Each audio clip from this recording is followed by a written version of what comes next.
સાબરકાંઠા જિલ્લામાં જાણે કે પોન્જી સ્કીમોનો રાફડો ફાટ્યો હોય તેમ વધુ એક પોન્જી સ્કીમ સંચાલકો સામે ફરિયાદ નોંધાઈ છે। જિલ્લામાં અલગ અલગ 9 જેટલી પોન્જી સ્કીમ સંચાલકો સામે ફરિયાદો નોંધાઈ છે। જો કે એપી કન્સલ્ટન્સીના 6 જેટલા સંચાલકો વિરુદ્ધ ગ્રામ્ય પોલીસ સ્ટેશનમાં ફરિયાદ નોંધાઈ છે, જેમાં 4 લોકોની પોલીસે અટકાયત કરી કાર્યવાહી હાથ ધરી છે।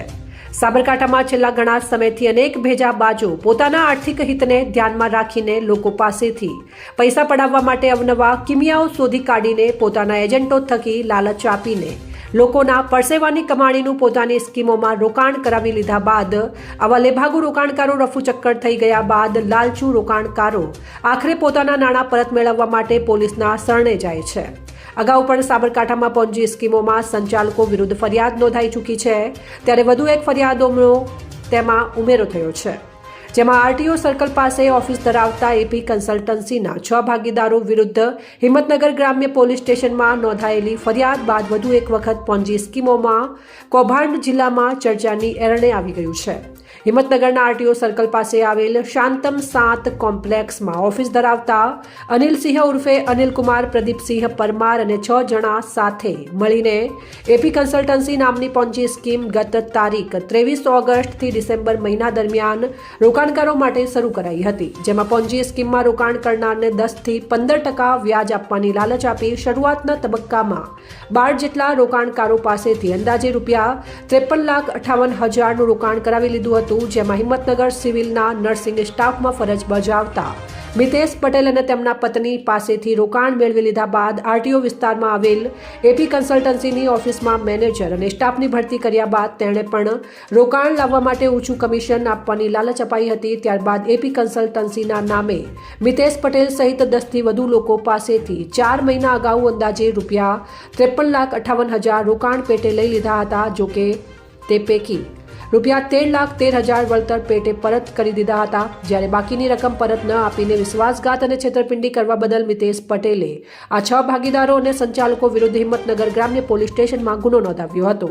સાબરકાંઠા જિલ્લામાં અત્યાર સુધી વિવિધ 9 જેટલી પોન્જી સ્કીમની ફરિયાદ નોંધાઈ છે,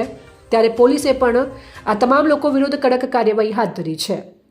નોંધનીય છે કે એપી કન્સલ્ટન્સીના ઝડપાયેલા 4 આરોપીઓની પૂછપરછ હાથ ધરી કોર્ટમાં રજૂ કરવાની કામગીરી પણ ગ્રામ્ય પોલીસે હાથ ધરી છે। વધુ સમાચારો માટે સાબરકાંઠા ન્યૂઝ 24 ને લાઇક કરો, શેર કરો અને સબસ્ક્રાઇબ કરો। ગ્રામ્ય પોલીસ સ્ટેશનમાં વધુ એક પોન્જી સ્કીમ સામે ફરિયાદ નોંધવામાં આવી છે। અત્યાર સુધી કેટલી પોન્જી સ્કીમો સામે ફરિયાદ નોંધવામાં આવી, શું કાર્યવાહી કરવામાં આવી? સાબરકાંઠાના હિંમતનગર ગ્રામ્ય પોલીસ સ્ટેશનની અંદર એપી કન્સલ્ટન્સી નામની એક ફર્મની સામે મિતેશભાઈ પટેલ નાઓ દ્વારા એક ફરિયાદ દાખલ કરવામાં આવેલ છે, જેની અંદર એપી કન્સલ્ટન્સીના મેઇન ડિરેક્ટર જે છે અનિલસિંહ અને હિતેન્દ્રસિંહ, તે લોકોએ બંને સાથે મળી અને બીજા અન્ય 4 લોકોએ મદદગારી કરીને રોકાણકારોને 10 થી 12% મહિને વળતર આપીશું તેવી લાલચ આપી અને મોટી સંખ્યામાં લાખો રૂપિયાનું એમાં રોકાણ કરાવેલું છે। હાલ જે ફરિયાદ દાખલ થઈ છે તેની અંદર ટોટલ 7 લોકોના 53 લાખ રૂપિયા જે છે તેની અંદર ઇન્વેસ્ટ થયા હતા, જેમાંથી 13 લાખ રૂપિયાનું વળતર શરૂઆતમાં આપવામાં આવ્યું અને ત્યારબાદ છેલ્લા 6-8 મહિનાથી તે ઓફિસ બંધ કરીને જતા રહેલ છે। અત્યાર સુધીની તપાસ મુજબ આ રીતે જય માતાજી ફાઇનાન્સના નામે અને ત્યારબાદ એપી કન્સલ્ટન્સીના નામે છેલ્લા 5 વર્ષથી આ પ્રકારની કાર્યવાહી કરવામાં આવતી હતી અને રોકાણકારોને આ રીતે જે લાલચ આપીને રોકાણ કરાવવામાં આવતું હતું, તેમાં હિંમતનગર ગ્રામ્ય ઉપરાંત સાબરકાંઠાના અન્ય પોલીસ સ્ટેશન ખેડ, બ્રહ્મા, વડાલી તથા રાજસ્થાનના પણ અમુક જગ્યાએ આ મુજબની ઓફિસો ખોલીને રોકાણકારોને લાલચ આપીને તેમની સાથે છેતરપિંડી કરવામાં આવેલ છે તેવી માહિતી મળેલી છે। હાલ હિંમતનગર ગ્રામ્ય પોલીસ સ્ટેશન દ્વારા 4 લોકોની અટકાયત કરવામાં આવી છે, તે લોકોની પૂછપરછ કરવામાં આવી રહી છે અને પુરાવા પડતા તે લોકોની સામે કાયદેસરની વિધિવત કાર્યવાહી હાથ ધરવામાં આવશે। તે લોકોના રિમાન્ડ મેળવીને આગળ ફર્ધર તપાસ શરૂ કરવામાં આવશે। સાબરકાંઠા જિલ્લાની અંદર છેલ્લા 4 મહિનાની અંદર આ પ્રમાણે કોઈના કોઈ બહાને વિઝા ફ્રોડના નામે અથવા રોકાણના કરાવીને ફ્રોડના નામે ટોટલ 9 જેટલી એફઆઈઆર જે છે એ દાખલ કરવામાં આવેલ છે, જેમાં આરોપીઓ વિરુદ્ધ કાયદેસરની કાર્યવાહી પોલીસે હાથ ધરેલ છે। આ જે પોન્જી સ્કીમો ચાલી રહી છે એમાં સંલગ્ન કોઈ વ્યક્તિઓ હાલ આજે 6 લોકો જે પકડાયા છે એ લોકો પોતાની રીતે કરી રહ્યા હતા, પરંતુ જે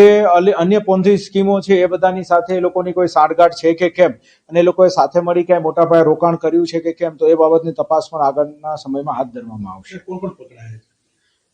હાલ અત્યાર સુધીમાં 4 લોકોની અટકાયત કરી છે, જેની અંદર અનિલસિંહ અને સુધીરસિંહ સિવાયના 4 લોકોની અટકાયત કરવામાં આવી છે અને એ 4 લોકો છે તે લોકોની પૂછપરછ હાલ કરી રહ્યા છીએ.